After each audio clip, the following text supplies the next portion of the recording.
Hello everyone, I'm now joined with two volunteers from United Kingdom and both of them from or around London. We'll get to know them in a minute, and this is about a continuation of an activism we have covered before on this very screen. Welcome Nadia and Mamataj. Hi.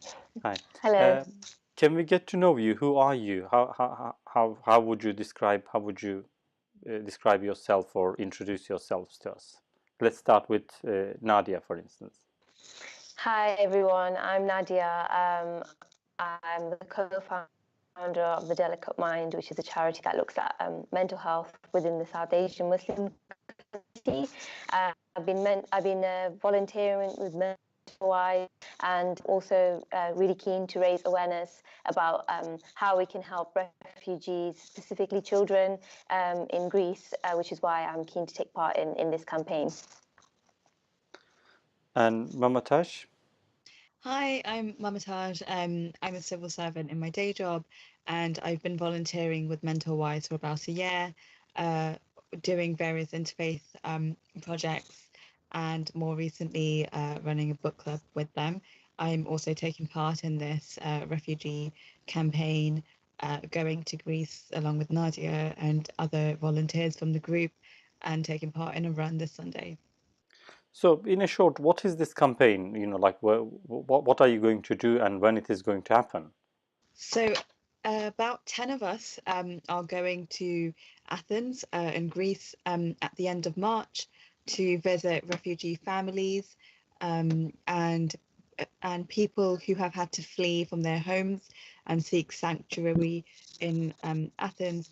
And we will go there to provide them with basic necessities um, and what they don't can't afford at the moment. So that's our purpose in going there. And the campaign is to raise awareness and raise money to fund our trip. Okay, so raise awareness. You mean about the situation, the very fact that this is existing in there and there is a problem. Do you think that it is not covered enough, or do you think that it is a well-known topic? I think it's quite well known that there is a refugee crisis, and Greece, that we know about it. You know that Greece, as a country, has has has issues coping with that. But we've humanized the issue enough. So I think that this campaign is particularly important because we're going there to show that these families, they don't have basic necessities often, and what we get to see is a very small picture of this issue, and it's so important to see the impact of that this is having on families, and this campaign is a great way to kind of show like the family impact and really look at the issue, like what's happening with the children, because we've got a great sort of picture in our heads that everyone's in a refugee camp. There was a report out last week by the Foreign Policy Centre which looked at the issue large groups in camps where it's overcrowded, unaccompanied minors, and there's an issue there in terms of mental illness, and there's so many left alone because they've been separated from their parents as well and are perfect. So the scale of this issue is quite big, and we're going to address a very small aspect of that, based on how we've been able to these families, sense that we are dealing with groups of people that are together and who have made it through the crisis almost, and it's so important to give them that little bit of hope so that they can make the most of these resources to help them settle in, because often again we don't look at that side of things either. So once they do find a home, how are they going to deal with that in terms of how is the wider community going to deal with that? There's that issue of community cohesion as well. So I think that this campaign gives a little glimpse into that side of things, which we don't get to see, and this is why it's quite important. So, what's your plan to achieve some, like in terms of to raise awareness about this topic? I think you're going to walk 10 kilometers sometime soon, this weekend probably, and like how many people will be attending, what you will be doing, and what you are going to expect from the viewers and how they can contribute, apart from, of course, donating the link that we shared below. Yeah, how are you going to raise the awareness about the topic? What's your plan? So we are doing a 10-kilometer run this Saturday, and that will involve about 10 to 15 of us doing it.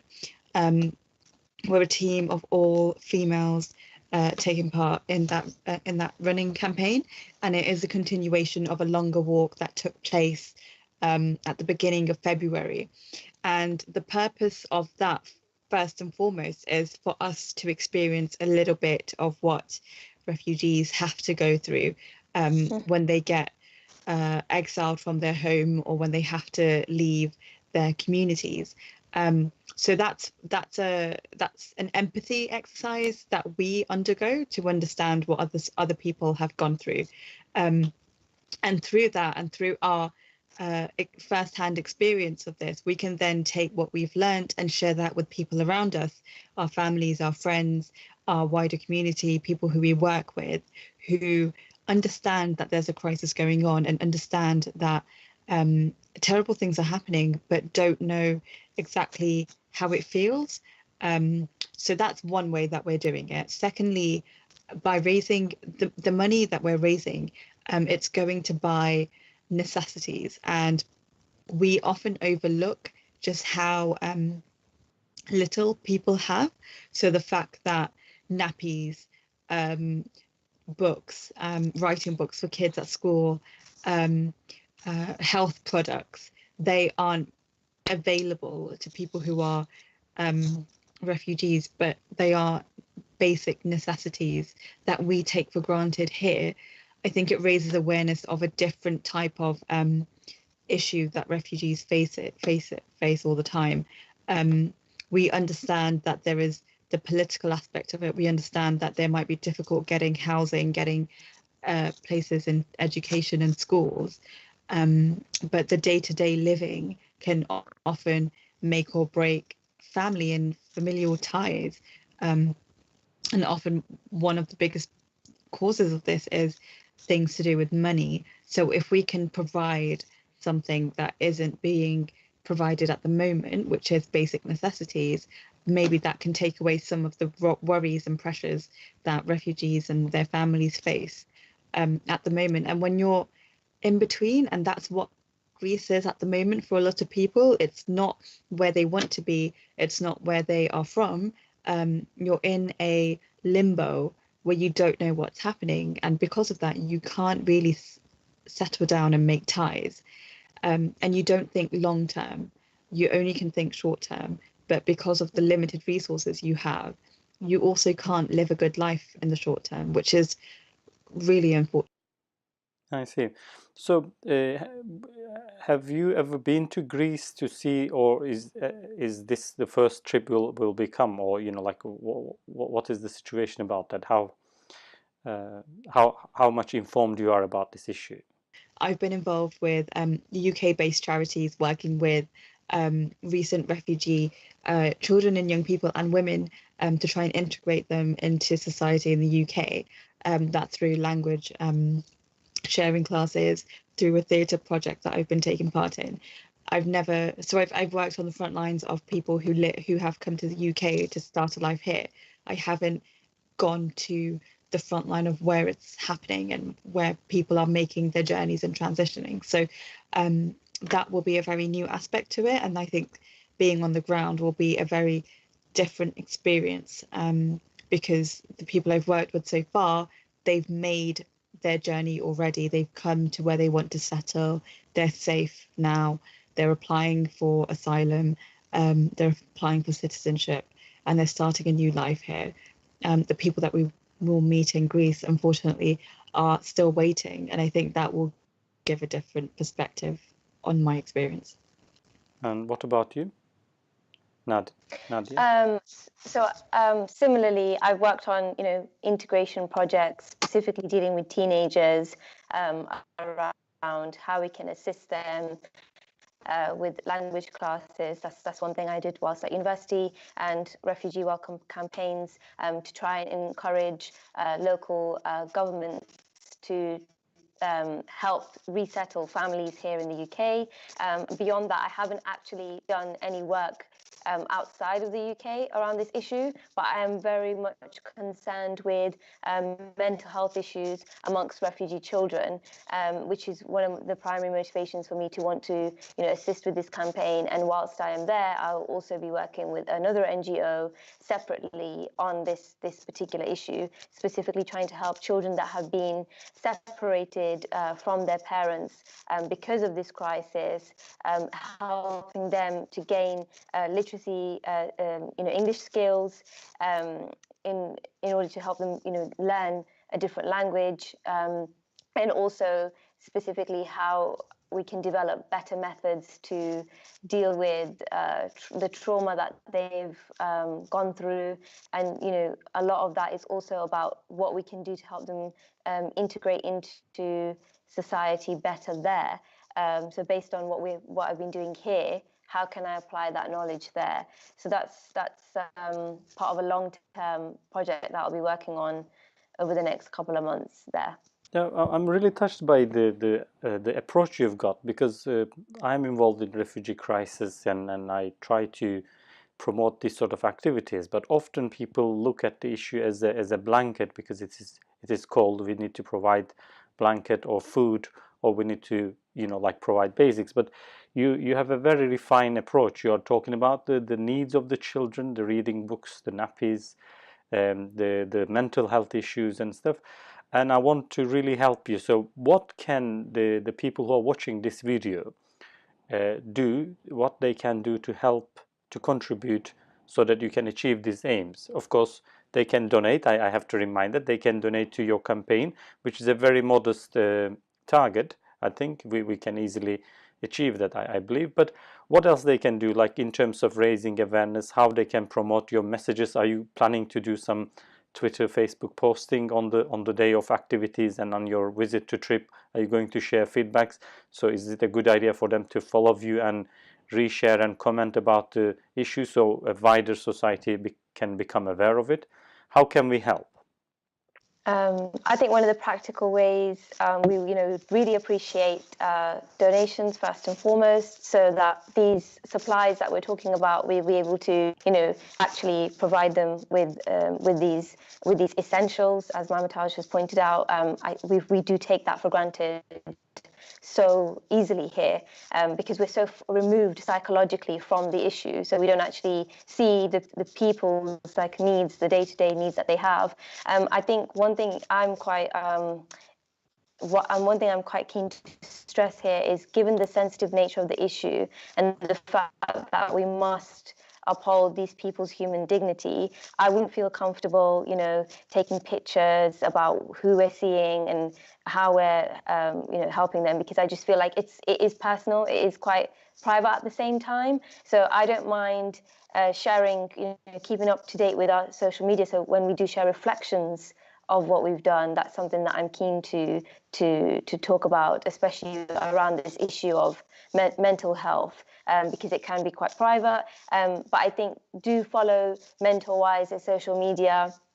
Do follow us individually on social media to just see, maybe we might not post pictures of what's going on, but there will certainly be reflections based on what we hear from the families themselves and what they want to send out. Because I think this is one of the key things about the Helping Refugee campaigns that they've stressed is, they've allowed the people to talk for themselves about what they want and the issues that they are facing. And that's so important as well, because these people have been denied agency in their own countries, which is why they have fled that persecution. And even now, they don't have the agency often to talk about these issues themselves. And it's so important to give them that, rather than be the people that are talking on their behalf, because the whole world is talking on their behalf. The 1 minute it's called a refugee crisis, the next minute it's called a migration crisis. And they've been dehumanized by some people in the media as well. So I think if you do keep up with us on social media, it will be a mixture of them sharing their perspectives and us sharing our reflections, simply because of the sensitive nature of this issue. But we do appreciate that there will be a lot of attention around this But that's something that I feel quite strongly about anyway. And Mama Tosh, what do you think about that? It's a really good question, because not everyone will be able to donate money, and we really appreciate any donations we can get to reach our £2,000 target. What you can do is donate any old clothes, any socks you have. Socks are often underlooked when people are donating for what people who are in between places will need. Any baby products, sanitary products. You'll find details of Mental Wise's social media, which you can then use to contact someone to coordinate giving these donations of products. What I think Nadia's made good points about the sensitivity and the use of social media when we go out there. We will be sharing stories though, and very personal stories, and that's how we can relate to humanity and to other people. So we do intend to record our time there, even if it's to share other people's stories, if not to hear from people themselves if they're comfortable with it. And through that we can raise an audience who should be aware that these are things that people are going through, leaving your home interrupts a child's education. It interrupts how you feel about how you're doing at work and in life, and that has so many negative consequences to how you want to approach your life. So people can donate money, can donate products, especially sanitary and health products, I think, and can also follow us on social media to keep up with the run that we're doing on Sunday, and then everything we're sharing up to the trip, which is now about a month away.